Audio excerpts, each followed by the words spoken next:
இந்த காணொளியில் நீ எவ்வாறு சாணைக்கல்லை பயன்படுத்துவது என்பதை கற்றுக்கொள்வாய்.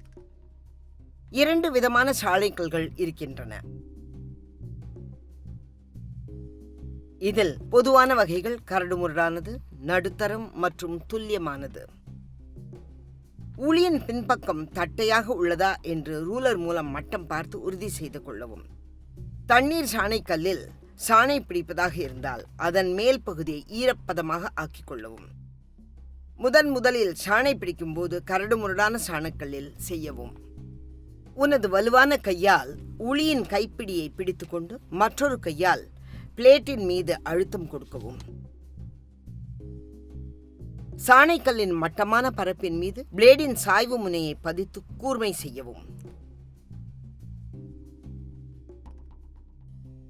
உளியின் பின்பகுதியை சாணைக்கல்லின் மீது வைத்து முன்னும் பின்னும் அசைத்து அதன் முழு நீளத்தையும் தேய்க்கவும். கொடுக்கும் அழுத்தமானது இறுக்கமாகவும் சமமாகவும் இருக்க வேண்டும். சாணைக்கல்லின் பரப்பு முழுவதும் பயன்படுத்த முயற்சிக்கவும். சீரற்ற முறையில் பயன்படுத்துவதை தவிர்க்கவும். உளியை 8 போன்ற வடிவில் அல்லது மேலும் குழுமாக உன்னால் தேய்க்க முடியும். கையினால் மணிக்கட்டுக்கு பதிலாக நீட்டி தேய்க்கவும்.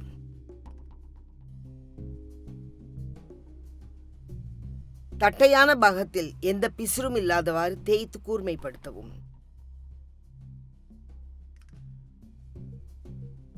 சில பயனற்ற மரத்துண்டின் மீது உளியை வைத்து தேய்த்தும் கூர்மைப்படுத்தவும்.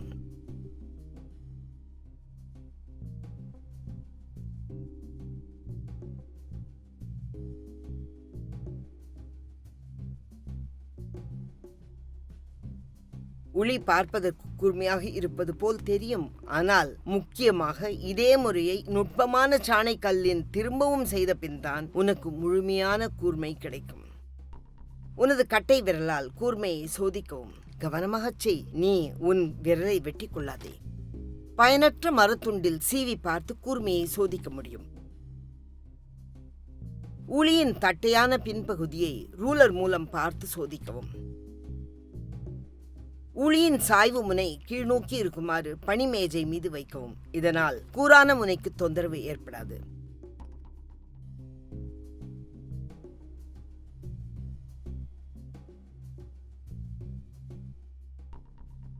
நீ உன்னுடைய உளியை மெருகீட்டி வழிகாட்டியில் வைத்து கூர்மைப்படுத்த முடியும். ஒரு பொறியில் உளியை வைத்து அதன் கோணத்தில் எந்தவித மாற்றமும் இல்லாமல் பிடித்துக் கொள்ளவும். குறுகிய தாடைகள் கொண்ட கிளாம்புகளை மர உளிகளுக்கு பயன்படுத்தவும்.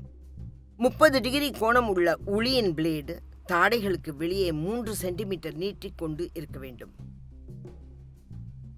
மெருகீட்டி வழிகாட்டியை சாணைக்கல்லின் மீது முன்னும் பின்னுமாக நகர்த்தவும்.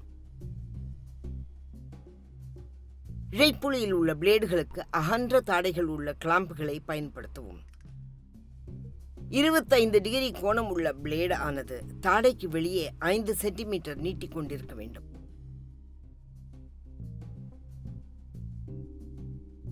சாணைக்கல்லை ஒரு பெட்டியில் வைத்து பாதுகாக்க அறிவுறுத்தப்படுகிறது.